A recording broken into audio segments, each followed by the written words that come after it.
Here we go. Okay, hello, dear brothers and sisters. Here we are again. This Ну, is part number 7 of our series, Biblical Faith. Welcome. ну что ж, здравствуйте, дорогие братья и сестры, и мы приветствуем вас уже на 7-й части наших видео, которые посвящены теме библейской веры. So, in the last session, we talked about the importance of the Word of God, and the main feature is that the Word of God has the ability to create faith in our heart. В прошлый раз мы говорили с вами много о Слове Божьем и о его уникальной способности производить внутри верующих веру. And I tried to show that we must be very careful with the Word of God so that we don't hinder the Word to do its work in our heart. И я особенно много налегал на этот важный факт, что нам нужно сделать все возможное, чтобы не помешать Божьему Слову проникать внутрь нашего сердца и производить там свое действие. So, our attitude towards the Word of God is crucial. This is very, very important. Посему наше внутреннее отношение к Слову Божьему имеет первостепенную важность. This is the key for a successful, productive Christian life. Потому что это и является ключом или залогом к продуктивной и успешной христианской жизни. We learned that the Word of God is the truth. That means it describes reality. This is describing how things really are, not how they look like, but how they really are. Мы с вами говорили очень много о том, что Слово Божие– это и есть истина, или другими словами, это реальность. То есть Слово Божие отображает вещи такими, какими они являются на самом деле, а не то, как они могут выглядеть в тот или иной момент. We find this, for example, in John 17:17, your word is truth. Мы находим это с вами, повторимся опять, в Иоанна 17:17, где Иисус говорит, «Слово Твое есть истина». And the practical application of this truth is that because the word is the truth, we have to obey the truth. Практическое применение этого какое? Потому что Слово Божье– это истина. Мы должны применять ее и относиться к ней как к истине. When I travel the churches in Germany and elsewhere, I find many Christians who never accepted this fact that being a Christian, being a follower of Christ, means they have to obey the word.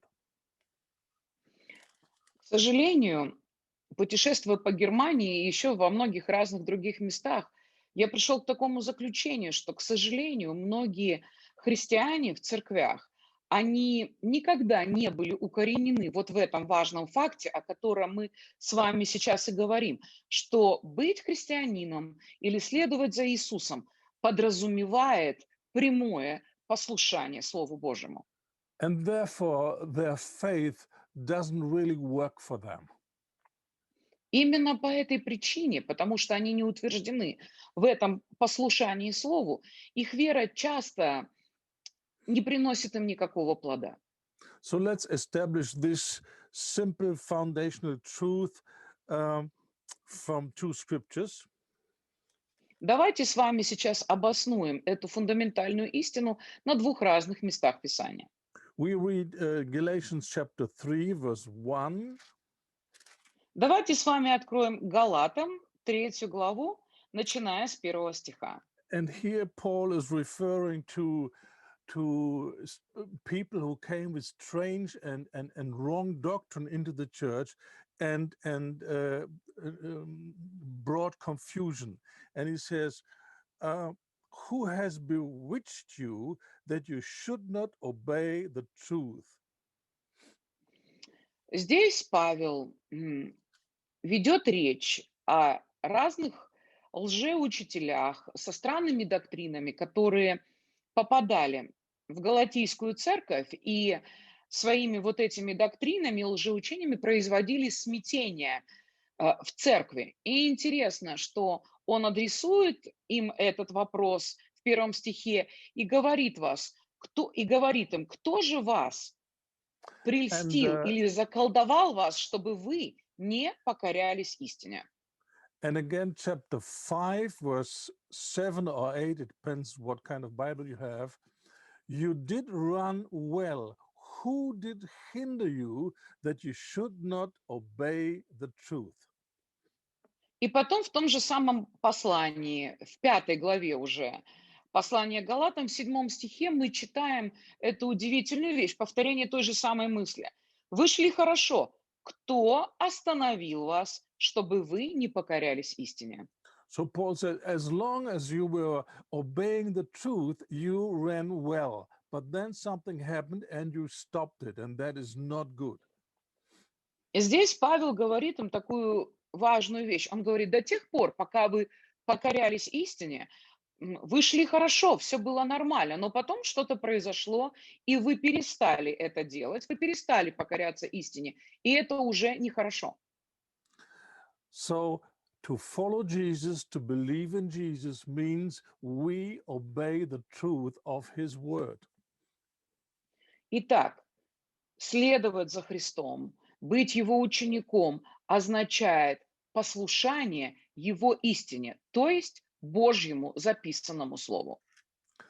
And an important scripture that we mentioned already in the last lesson was Romans chapter 12, verse 2. And let's go there again.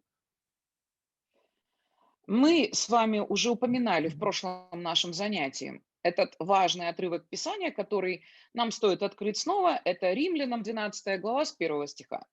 And Paul says, be not conformed to this world, but be transformed by the renewing of your mind, that you may prove what is the good, acceptable, and perfect will of God.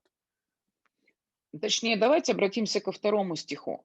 Он говорит им, «И не сообразуйтесь с веком этим, но преобразуйтесь обновлением вашего ума, чтобы вам познавать, что есть воля Божья, благая, угодная и совершенная».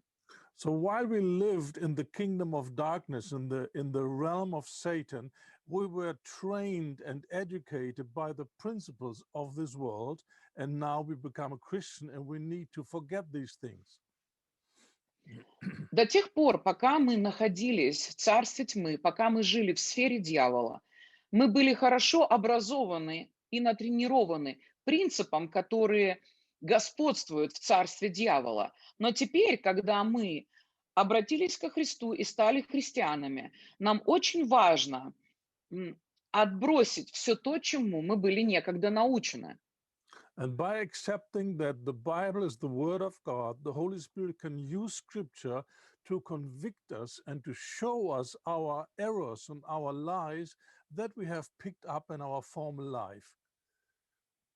И благодаря Святому Духу, когда мы правильно обращаемся к Святому Писанию, Святой Дух способен обличать нас и способен нам указывать на все те ошибки в нашем мышлении, на всю ту ложь, которую мы набрались некогда в нашей старой жизни. And believe me, there are much more lies than we think that we have picked up in our non-Christian life. И поверьте мне, количество этой лжи чаще всего очень значительным образом превышает то, что мы себе представляем о себе самих. And the reason why the Christian life doesn't work in many situations is because we try to live the Christian life with the principles of this world, and this doesn't work. И причина, по которой часто кажется, вера нам не приносит какого-то необходимого результата, или она просто не работает в тех или иных вещах, происходит просто потому, что мы пытаемся вести новую христианскую жизнь, пользуясь нашими старыми принципами, которые мы научились у дьявола, а так просто и не будет работать. So that's why we have to be transformed by the renewing of our mind, which means we come in our thinking in agreement with God. Именно поэтому нам так важно преобразовывать свои умы, преобразовывать свое мышление так, чтобы наше мышление приходило в согласие со Словом Божьим, с Его истиной. Only when we accept this commandment, this challenge to work on the way we think, then the Lordship of Jesus Christ becomes real in our life. И только тогда, когда каждый человек, каждый христианин принимает эту ответственность и по-своему вызов, преобразовывает свое мышление, только в такой момент господство Иисуса Христа и начинает утверждаться в нашей жизни. So the Bible is given to us to learn the thoughts, the way of thinking of God. This is why we have the Bible. И Библия нам на самом деле была дана для того, чтобы мы, благодаря ей, могли научиться мыслям Бога, то есть мышлению самого Бога. And we should learn to think the way God thinks. И нам необходимо научиться мыслить так, как мыслит Бог. In the Bible, we learn about the character of God, about the nature, the true nature of God's love. В Библии мы, например, можем узнать все о Божьем характере и о подлинной сущности Божьей любви, что она на самом деле из себя представляет. And there's a lot of confusion in the Christian world because we come with our human understanding of love and then we try to implement this kind of love in the church, and it doesn't work. И проблема тоже во многом в христианских кругах как раз-таки и в этот вопрос упирается, что мы приходим в церковь со своим пониманием любви, абсолютно с человеческим, и мы пытаемся вот эту свою человеческую любовь реализовывать в церкви. И это рождает только проблемы. So many times it happened to me when I delivered a strong message of bringing the truth and confronting the errors. People come to me and they would warn me and they would say, brother, be in love. God is love. Я не могу вам просто даже пересказать, как много раз со мной это случалось, когда ты выступаешь против какого-то смятения, и ты привносишь какую-то очень ясную и, может быть, очень жесткую проповедь там, But об many истине Божьей. И потом, а потом люди к тебе после проповеди подходят и начинают тебя предупреждать и говорят, смотри, брат, надо, чтобы все было по любви. But many times these people come with their own understanding of love and they don't realize that they oppose the true love of God by doing this. Но часто такие люди не осознают, что они приходят к тебе на основании своих человеческих понятий о любви. И этим они еще более того противятся действию любви Божьей. Our own understanding of love tells us love is what we think is good for us. But the true love of God is that which is really good for us, not what we think and what we wish. Что происходит с нами? Мы чисто по-человечески рассуждаем так. Любовь– это то, что будет для меня хорошо в моем представлении. Вот мне кажется, что это будет для меня хорошо. Значит, это проявление любви. Но Бог приходит с такой любовью, которая будет по-настоящему полезной и хорошей для нас, а не такой, как часто мы себе либо хотим, либо ожидаем. There's a strange uh, way of applying the Bible. People read about how Paul brought the truth, but if someone comes to the church and confronts them in a similar way, they all get upset. And at the same time, they say, we believe in Paul. Люди очень интересно смотрят на Писание.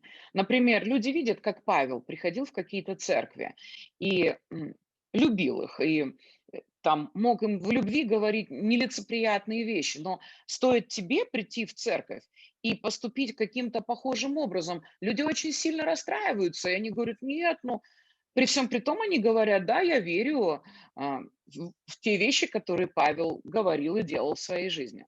Religious people do not like to be convicted of their own lies that they have collected. И религиозные люди особенно очень сильно не любят, когда попадают в такие ситуации, когда их обличают во лжи, которую они где-то поднасобирали. And when it comes to submitting to the truth and embracing the truth, we are all from by nature very religious. И когда дело доходит до того, чтобы принимать истину и покоряться ей, ну, по сути, мы все люди делаемся очень религиозные. По своей сути люди, в общем-то, религиозные. So we must make sure that we have the right attitude towards truth. Truth is from God, truth is good for us. We need truth. And this is the only way how we can be changed and delivered from sin bondages. И нам важно культивировать в себе это правильное отношение к истине, потому что истина, она от Бога, она полезна, она хороша, она принесет нам благо. Мы должны ее принимать. И это единственный путь, более того, для того, чтобы изменяться и освобождаться от рабства греха в нашей жизни. So instead of saying God is love, we should say God is love. И вместо того, чтобы говорить «Бог есть любовь», нам очень важно научиться говорить That «Бог means есть любовь».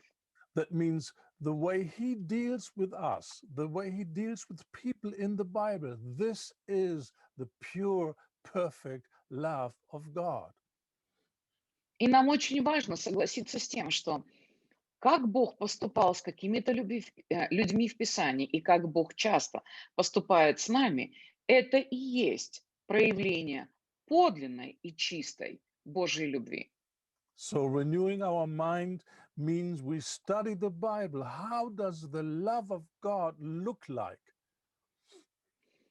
И обновлять свой разум– это, например, взять тему любви и по Писанию посмотреть, как же на самом деле с точки зрения Библии выглядит Божья любовь. And we will find many situations in the Old and the New Testament where our humanistic attitude will say, but this can't be love. Но, к сожалению, а, когда мы посмотрим на какие-то эпизоды в Ветхом Завете, да и в Новом Завете, в нас обязательно начнет подниматься это гуманистическое отношение, которое будет говорить нам, ну что-то это не выглядит как любовь. So when we see Jesus cleansing the temple with holy anger, this is the love of God. И интересно, что когда мы, например, наталкиваемся на такой эпизод, когда Иисус в праведном гневе разгоняет там в храме Божьем торговцев всяких разных, когда он очищает храм, на самом деле это и есть проявление Божьей любви. When Jesus teaches that if a Christian refuses to forgive anyone, then God himself will put him into prison and send demons to torture him. This is what Jesus taught. Друзья, это же Иисус этому учил. Он сказал, что, например, если какой-то христианин, его последователь, отказывается простить своего ближнего от всего своего сердца, то сам Бог посадит его в тюрьму, в некую темницу и пошлет туда демонов, чтобы его там мучили. Это слова Иисуса. When we see that Paul, certain people that would not leave blasphemy and demonic teaching, that he would turn them over, give them over to Satan for the destruction of their life. This is the love of God. Друзья, когда Павел, сталкиваясь с людьми, которые богохульствовали и которые не хотели оставить свои всевозможные демонические учения, когда Павел предавал таких людей сатане для того, чтобы их плоть или их жизнь были разрушены, друзья, это проявление Божьей любви. So, with a hunger and a desire for the truth, we submit ourselves to the Bible. We ask the Holy Spirit to open our eyes and to convict us from religious ideas, humanistic ideas, and then He will teach us and lead us into all the truth. И, друзья, когда мы с готовностью покоряемся истине, когда мы обращаемся к Слову Божьему, когда мы приглашаем Святого Духа, чтобы Он направлял и наставлял нас, то тогда Он будет показывать нам разные аспекты, например, гуманистических идей в нашем сердце, и Он будет наставлять нас на всякую истину. In the same way, we have false and religious ideas about humility. What is true humility? How does humility look like? Подобным образом у нас есть очень часто религиозное и лживое представление о том, что такое смирение, о том, как подлинное библейское смирение должно выглядеть. This can only be found in the Bible, nowhere else. Так вот, правильное определение и понимание смирения можно найти только в Библии и не где-то еще. And there are many, many other important subjects that we have to study to find out how God thinks and how He sees things.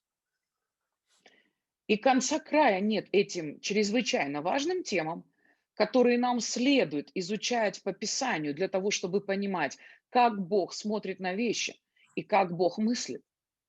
So, renewing our mind means we study the Word. We not just read the Word, but we study the words, we study subjects, and we commit ourselves and we say, this is the truth, and this is what I will accept for my life.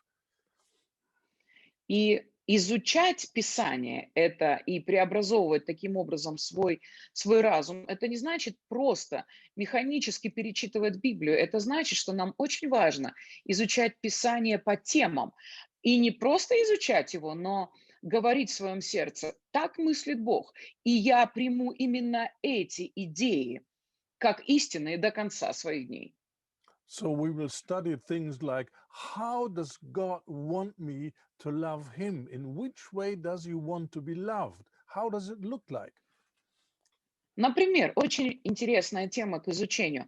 Как Бог ожидает от меня, что я буду Его любить? Как моя любовь к Богу должна выглядеть с точки зрения Бога? The mark of a religious person, as Paul defines it, is they have zeal for God, but no knowledge.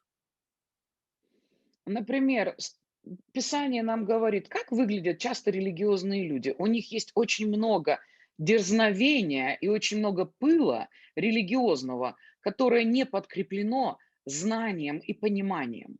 Yes, we want to have zeal for God, but it must be combined with knowledge. Otherwise, it will be very destructive.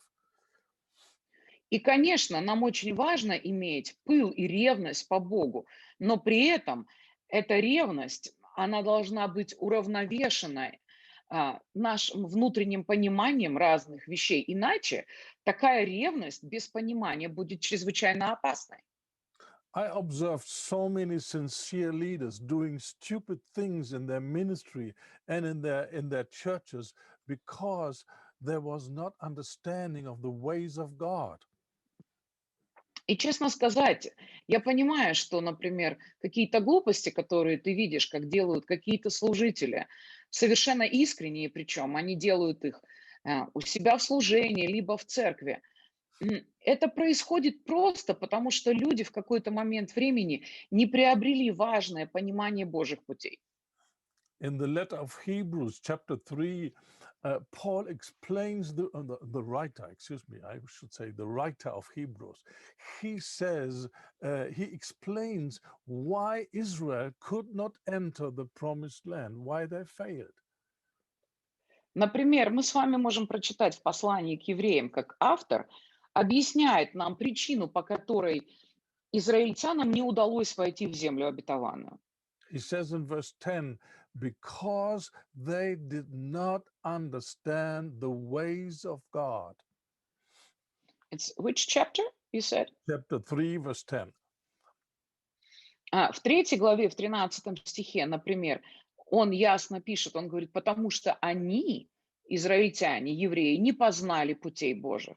They did not understand what were the objectives of God in their life and how He would train them and how He would deal with them. They didn't understand this, and therefore they couldn't cooperate. Другими словами, можно так сказать, что они не понимали Божьих планов или Божьих целей или намерений на их жизнь, как Он их к этому будет вести, какие методы Он будет для этого использовать. И потому что у них не было этого понимания, они не могли сотрудничать с Богом должным образом. So we have to do work and we commit ourselves to the Bible. Whatever we find there, we accept it for ourselves, not just a general agreement. Yes, this is the Bible, this is the truth. No, we accept it. Именно поэтому важно нам, друзья, эту работу с вами проделать. Когда мы что-то важное для себя находим в Писании, нам необходимо не просто как-то формально с этим согласиться, сказать, ну да, это хорошо, это какая-то некая Божья истина. Но когда я беру это и я говорю, я буду держаться этого до конца дней. A prophet says, my people perish because of the lack of knowledge. Пророк говорит, ветхозаветный, народ мой погибает из-за недостатка ведения. And this, of course, is not just head knowledge, it is by the Holy Spirit knowledge, facts that are made alive in our thinking and then in our heart. И понятно, что речь идет вовсе не о недостатке какого-то интеллектуального понимания, но когда Духом Святым Писание ожило внутри нас, когда это сделались факты, на которых строится наша внутренняя вера и вся наша духовная жизнь. So we go through the Bible and we study subjects. For example, we should study the work of redemption. What did Jesus do for us? What does the cross really mean? What are the benefits of the cross? Итак, мы с вами говорим о важности тематического изучения Писания. Например, когда мы берем тему искупления, то есть что Иисус сделал для меня на кресте, каковы все те удивительные благословения и преимущества, которые были приобретены для меня на кресте Иисуса Христа, и подобные разные вещи. And what does it mean that we became a new creation in Christ? Например, очень важно нам обратить внимание на то, кем мы стали во Христе Иисусе, что это значит быть новым творением. This is a very, very important subject. Очень важная тема. For example, if we are not renewed on our mind, if we don't see in Scripture that victory over sin is normal, we probably won't have victory as a normal situation in our life. И помните, мы с вами уже тоже об этом говорили. Допустим, если я не вижу, что победа над грехом из Писания– это абсолютная норма для любого христианина, то, скорее всего, я и не буду обладать этой нормой в своей жизни. Я не смогу тогда жить в этой победе постоянно так, как следовало бы. Because we do not believe that we were already equipped to live a victorious life. И вытекает это из-за того, что люди часто не понимают, что Бог уже оснастил нас всем необходимым для этой победоносной жизни. And when we try to live a Christian life with our old identity that we learned by the world, it will never work. И когда мы потом пытаемся жить какой-то победоносной христианской жизнью, при этом видя себя и имея самооценку, которая была сформирована в старой жизни этим миром, конечно, ничего не будет работать. So we are a new creation in Christ. The old is done away. We are a new creation and we can do things that we never dreamt of before that we could do them. И мы сегодня являемся новым творением во Христе. Мы уже не те старые люди, которыми мы некогда были. И потому мы можем делать разные, всякие увлекательные, удивительные вещи, о которых мы даже мечтать раньше не могли. So studying the work of redemption will give us a total a total new identity that we have as children of God.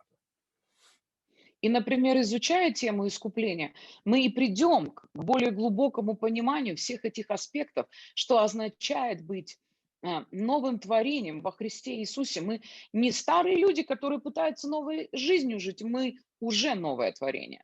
We will no longer doubt the love of God. We feel secure, accepted forever. We are free from any anxiety because God is with us and He has said yes to us. И тогда мы уже не будем сомневаться в Божьей любви и постоянно метаться в каких-то сомнениях и в неуверенности. Мы будем знать тогда, что Бог навеки с нами, Он уже сказал нам свое «да». And other very important subjects that every child of God has to study. It's not enough to hear a message about it. You have to see it in your own Bible and pray about it and accept it. И есть такое огромное количество всех этих важных тем. И недостаточно просто послушать хорошую проповедь об этом. Очень важно увидеть это в своей Библии и принять это для себя и жить в этом. So other important subject would be the grace of God, the ministry of the Holy Spirit in the life of a believer. What is the Какие, lifestyle of a disciple of Christ? какие еще важные темы? Что есть Божья благодать? А, Например, какова дисциплина всех учеников Христа? То есть какие-то вещи, которые Бог ожидает, и много всего другого. What does it mean to pick up my cross? What did Jesus meant when he said, you have to pick up your cross, otherwise you cannot be my disciple? Например, что значит взять свой крест? Потому что Иисус сказал, если ты не возьмешь мой крест на себя и не будешь его нести, то ты не сможешь быть моим учеником, ты недостоин просто. And then this important subject on relationships. How does God want to relate uh, to us to one another? How does it really look like? Еще очень важная тема, тема взаимоотношений. Как Бог хочет, чтобы мы относились друг к другу в теле Христа? And the life of the church. How does God see the church? What are his plans for the church? Жизнь церкви. Вообще, как Бог видит свою церковь и какие Он имеет планы для церкви? And to show you how important the subject is of renewing your mind, I will remind you the vast majority of Christians still believe that a church should be run by a single pastor. И, например, для того, чтобы вам напомнить, насколько важна тема преобразования нашего ума, скажу вам так, большинство церкви еще до сих пор верит, что церковь должна управляться одним пастором. Why do they believe that? It's not because they Почему found it in the Bible. люди в это верят? Вовсе не потому, что они нашли это в Писании для себя. They believe it because they believe the traditions of men. That's the only reason. И почему они в это верят? Потому что они утверждены в традициях человеческих и больше ни в чем. And because they never check their convictions, the things they have learned with the Bible, they don't realize that they believe in a lie. They don't see it. И потому что люди, например, даже в этом случае, они не проверяют свои даже религиозные убеждения и не сравнивают их с Библией, они спокойно поэтому могут продолжать верить в какую-то ложь. But Jesus said the truth will set us free. And when we reject the truth, then we stay in captivity. Иисус сказал, истина сделает вас свободными. Когда мы истину начинаем отвергать, то тогда мы и будем продолжать жить в рабстве. And we rob ourselves from all the blessings that come from obeying the word of God. И мы тем самым будем обворовывать сами себя от всех тех благословений, которые нам обещаны Словом. And we will end up having a faith that comes from the wisdom of man, and that means it doesn't have any power to change us and to make us a fruitful disciple.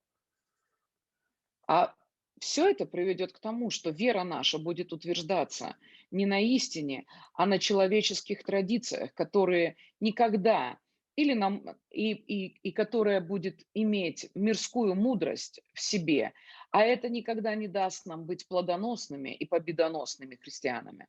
So the way we see the Bible, the way we treat the Bible is absolutely crucial. Итак, мы возвращаемся к этому важному моменту.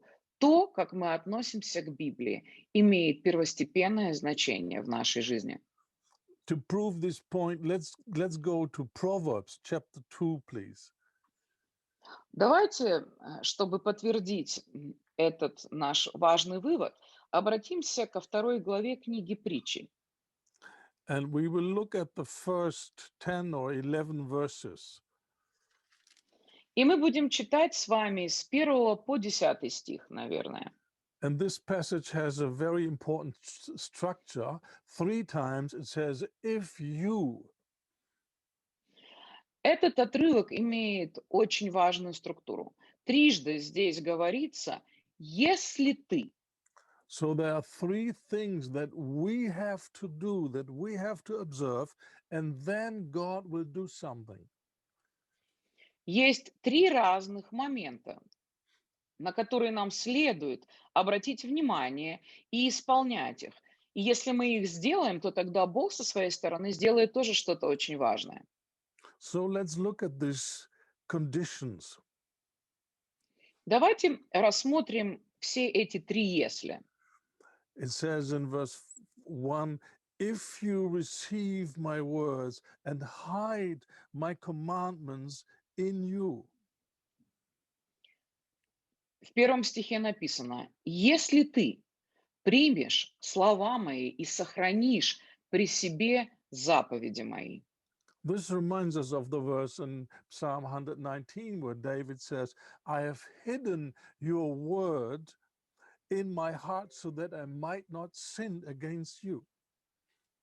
Это напоминает нам очень сильно а, одно место Писания из 118-го псалма, где Давид говорит: «Я сокрыл Слово Твое в So, сердце своем, чтобы мне не грешить против Тебя». so finally, the word must dwell in our heart. Итак, это первое условие. Слово должно поселиться и храниться в нашем сердце. But the way to our heart is through our mind. What is not in our mind, it will never come into our heart.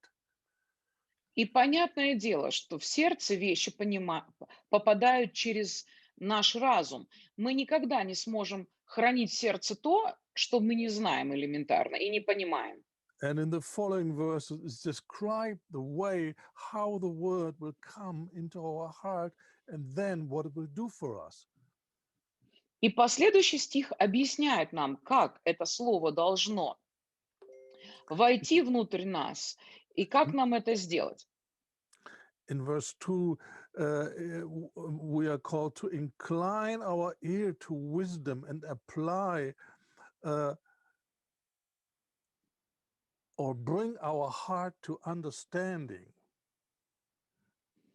Так что ухо твое сделаешь внимательным к мудрости и наклонишь сердце твое к размышлению, к пониманию еще.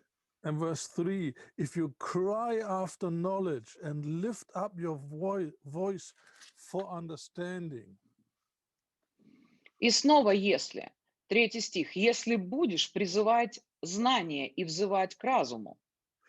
We cry for wisdom, we cry for understanding because we believe that we are not able to understand spiritual things. We need help. Почему мы взываем к разуму, если мы а, будем призывать знания? Потому что мы все с вами, по идее, должны понимать, что мы просто со своим человеческим умом не способны просто так понимать духовные вещи. We cannot say we are educated people. We went to high school. We even went to university, and therefore we are able to understand the Bible. This is stupid. Никакой человек не способен сказать: ну, знаешь, я закончил 11 классов, знаешь, я вообще институт закончил, поэтому я с точки зрения своего интеллекта способен что-то понимать. Это глупости все.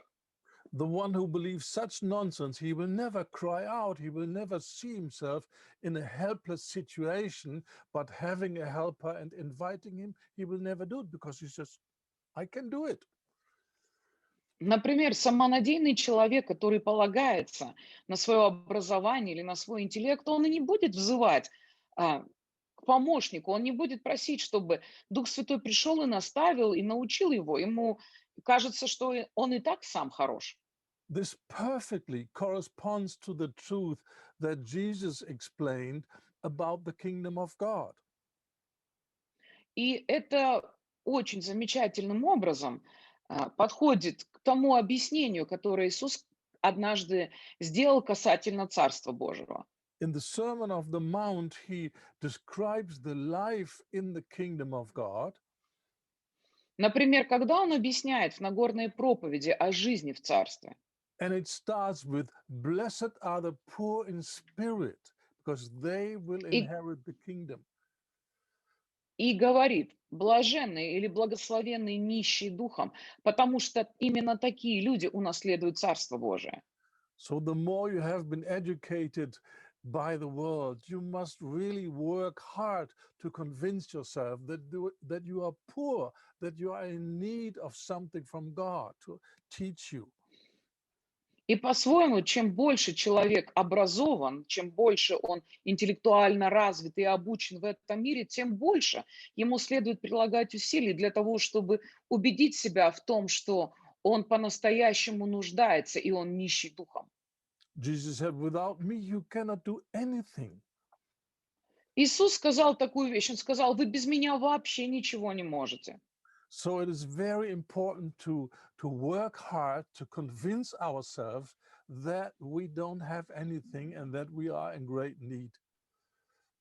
Именно поэтому стоит нам налегать на это и убеждать себя в том, что у нас, по сути, ничего нет, и мы находимся в огромной духовной нужде. Jesus rebukes the church in Laodicea because they say, I'm rich, I don't need anything, I have everything, I'm satisfied. И Иисус очень сильно упрекал Лаодикийскую церковь, которая как раз-таки именно так и размышляла и говорила, я богат, я не имею нужды ни в чем, я вообще доволен собой необычайно. So when we think we are spiritually rich because we can read the Bible, then we are greatly deceived. И думать, что мы богаты, и у нас все есть только потому, что мы можем технически читать информацию, которая содержится в Библии. Такие люди очень сильно обманываются. And verse 4 tells us the third if you seek the wisdom as silver and search for her as for a hid treasure. И следующее, если, последнее, третье, в 4 стихе. Если будешь искать его как серебра и отыскивать его как сокровище. That speaks about diligence in the word, committing ourselves and really doing some work in the scriptures. Здесь говорится о прилежании или старательном труде в слове, которое мы копаем. So if we give our ear in order to hear because we want to obey, and if we cry out for understanding, and if we seek it diligently in scripture, then God will do something. Итак, если мы, во-первых, преклоним свое ухо, потому что мы хотим понять и мы хотим быть послушными, если мы а, будем призывать и взывать, и если мы будем прилежно искать и старательно находить, And то тогда what Бог is the сделает со своей стороны нечто важное. Excuse what me. is the answer? What will God do if we fulfill those three conditions? He Итак, will, что сделает Бог, he will если give мы us исполним эти три условия? he will give us understanding of the fear of the Lord. This is the Он great lesson. говорит здесь, то уразумеешь страх Господень. Или другой перевод говорит, так ты получишь понимание, что такое страх Господень. Это огромное благословение. And the only reason why we are not excited about this, why we are not totally thankful for this blessing, is because we do not understand how important the fear of the Lord is. И, кстати сказать, может быть, такого рода награда и не сильно радует нас, и не вызывает у нас просто необычайной благодарности и восхищения, опять-таки просто потому, что мы не понимаем важности того, что такое страх Господень. So here's another homework. You need to study the subject, the fear of God, the fear of the Lord. What does the Bible say about it? What is it? How you get it? What results you will get from it? И это очередная домашняя работа. Пожалуйста, обратитесь к Писанию, узнайте, что такое страх Господень, как вы можете его заполучить и какие плоды он принесет в вашей жизни. And the greatest blessing is explained right here in verse 5. You shall understand the fear of the Lord and find the knowledge of God. И самое большое благословение как раз и описано в этом 5 стихе, где говорится, если ты сделаешь все эти 3 вещи, то уразумеешь страх Господень и найдешь познание о Боге. And I hope you understand when scripture here and Paul and other places uses the word knowledge, it's not about head knowledge. И я надеюсь, что вы понимаете, что, как и в этом месте Писания, и в Новом Завете Павел неоднократно об этом говорит, когда речь The fear of God is giving us the knowledge of God, and without the fear of God, we will not have true knowledge of God. We will have informations in the mind, but not true knowledge of God. Друзья, что производит страх Господень?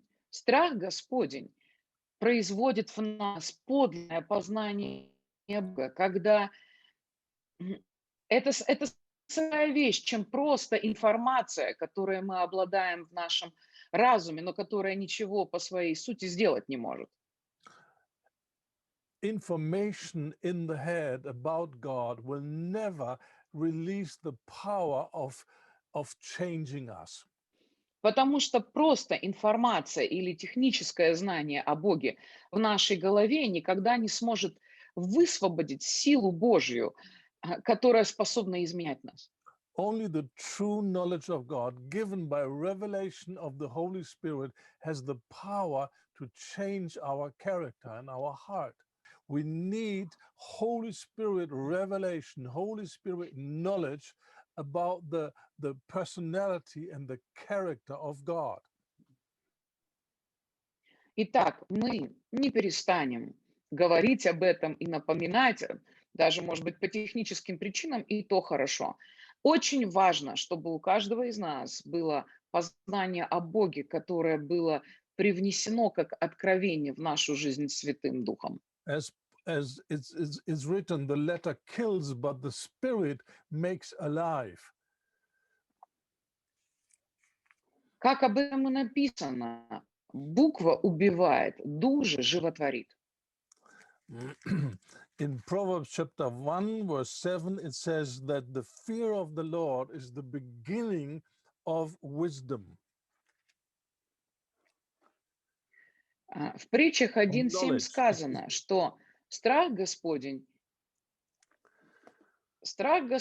– это начало разума, So that means true knowledge начало never will мудрости. come if there's no fear of God. Другими словами, подлинное духовное понимание или разумение, оно не способно прийти в нашу жизнь без страха Господнего. So our true commitment to the word of God, as it is described in the first verses of chapter 2, this and only this will lead to the fear of God, and this will lead to the true knowledge of God. И при этом, как мы с вами только что уже это читали, об этом говорили, первые стихи из 2 главы притчи, которые говорят о нашем искреннем посвящении Слову Божьему. Вот эти все три «если», они и способны родить в нашей жизни страх Господень, который, в свою очередь, принесет в нашу жизнь познание о Боге.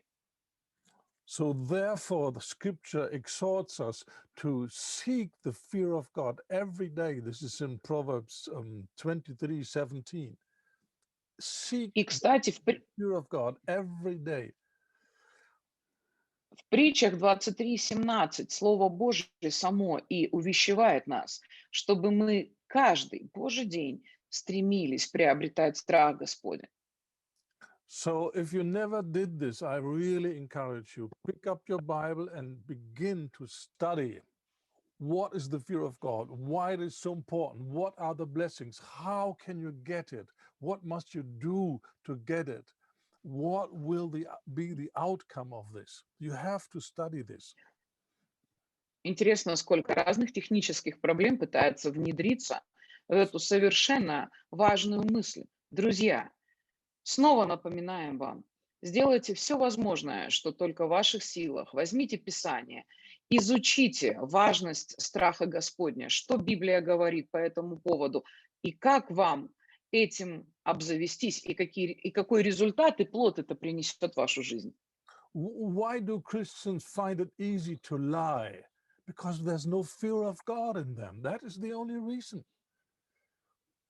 Друзья, почему, например, стольким христианам не составляет никакого труда и никакой проблемы вообще просто врать? Почему? Да потому что у них страха Божьего нет. Это единственная причина. It's not because of circumstances force them to lie, but because there's a lack of fear of God and they find it easy to lie. Это вовсе не потому, что на них давят какие-то особые обстоятельства, а просто потому, что у этих людей нет страха Господнего, и посему им легко врать. Like I heard the report of one sister of a sisters meeting, and one sister was telling about filling out a form for the government to ask for state support because she was in need. И да, знаю я такую историю о том, что когда дело дошло до того, чтобы заполнять какие-то необходимые формы для получения социальной помощи, одна сестра на женском служении открыто хвалилась. So in order to qualify to get this help, you need to declare what you have. How is your financial situation? Что да, для того, чтобы тебе дали какую-то финансовую помощь, тебе нужно заявить о доходах семьи. And this sister said when she was filling out the form, this was what she said: I was forced to lie. И когда она рассказывала эту ситуацию в своей жизни, что недавно она заполняла все эти необходимые формы, она сказала: ну, я была, конечно, вынуждена наврать. This is a lie. She was not forced to lie. И это ложь, потому что никто не вынужден врать. But lying was not an evil thing to her. She didn't look at lying as God sees it because he hates lying. И, к сожалению, сестра совсем по-другому смотрела на ложь, чем Бог. Потому что Бог, друзья, ложь ненавидит. She was committed. I want to have this money, whether I deserve it or not, I want it. And if I have to lie, then I will lie because I want to have the money. This was her commitment. Да, и проблема как раз заключалась в том, что у сестры было совсем другого рода посвящение. Она сказала: ой, нет, я получу деньги любой ценой. И посему она могла спокойно врать в такой ситуации и лгать. And to my amazement, none of the other sisters protested and corrected her. They just received her testimony. That's all. Да, и, к сожалению, к большому, как раз-таки у остальных сестер с этим тоже не было никаких проблем. Они просто послушали ее так называемое свидетельство в кавычках. Why do Christians find it easy to accept rumors about other people and even spread these rumors further on. Why are they doing it? Почему вы, может быть, задавались когда-то вопросом, христиане с такой легкостью принимают различные слухи и различные сплетни, а потом еще их и переносят? Почему им это все так There's, просто? there's only one answer. There's a great lack of the fear of God. И ответ здесь тоже один: из-за огромного недостатка страха Господня. Our heart must be gripped with this deep desire. I want to please God. I want to do what is right in His sight. I want to love what He loves, and I want to hate what He hates. This is the fear of God. Наше сердце должно быть захвачено этим желанием и посвящением, когда мы говорим: я в своей жизни хочу угодить только Богу. Я хочу любить то, что любит Он, когда мне нравится то, что нравится Ему, и при этом, когда я могу ненавидеть то, что Он ненавидит. Это и есть страх Господень. So my strong advice: stay away from people who call themselves Christian and who find it easy to lie and find it easy to spread rumors about their fellow Christians. Stay away from these people. И вообще я хочу вас предупредить, что если вы сталкиваетесь с людьми, которым легко лгать, легко распускать сплетни и слухи о ком-то еще, несмотря на то, что эти люди называют себя христианами, держитесь, пожалуйста, от них подальше. The kind of fellowship that you have will either stop you from growing in faith or will help you to grow in grace and ability to Потому что, в свою очередь, то общение, которое есть в вашей жизни, оно будет влиять на вас, оно либо будет тормозить вас в вашем духовном росте, либо оно будет помогать вам возрастать в благодати. So if you want to grow in your ability to trust God, pick the right people that you have fellowship with. Поэтому, если вы хотите возрастать в благодати, ищите для себя подходящих людей, которые вам будут помогать в этом, а не препятствовать. So the kind of people that you surround yourself with will decide whether you grow in faith or not. Итак, мы с вами уже это сказали, что те люди, которыми вы выбираете окружить себя, они будут влиять на вас, и они будут либо помогать вам расти, либо будут вам мешать это делать. Paul says, 1 Corinthians 15, verse 33, bad company ruins good morals. 1 Коринфянам 15:32. Павел говорит здесь: дурные сообщества разрушают добрые нравы. So that means have people around you that can provoke you to go deeper with God, that love God more than you, and that you can learn from. Have those kind of people as your company. Поэтому обзаведитесь правильной компанией, окружайте себя такими людьми, которые будут вдохновлять вас идти в глубины Божьи, которые знают Бога глубже и лучше, чем вы, и у которых вы сможете учиться. Okay, I think that is enough for today, and I'm really not satisfied with this transmission today. There's a problem. And Да, но так как у нас сегодня определенным образом есть технические сложности, я думаю, на сегодняшний день нам уже хватит. in the next session, we will look at a very important teaching of Jesus that explains the hindrances to grow in faith. Very important. И в следующем нашем занятии, на следующей нашей встрече мы поговорим с вами о тех аспектах, о которых говорил Иисус, которые способны помешать людям возрастать в вере. И я думаю, это очень важная тема. Okay, looking forward to see you again next time. And don't forget your homework. Be blessed and bye-bye. Thank you. Поэтому ждем встречи с вами следующей. Пожалуйста, не забывайте сделать всю ту домашнюю работу, о которой мы здесь вам говорим. Поэтому благословений вам и до следующих встреч. Bye.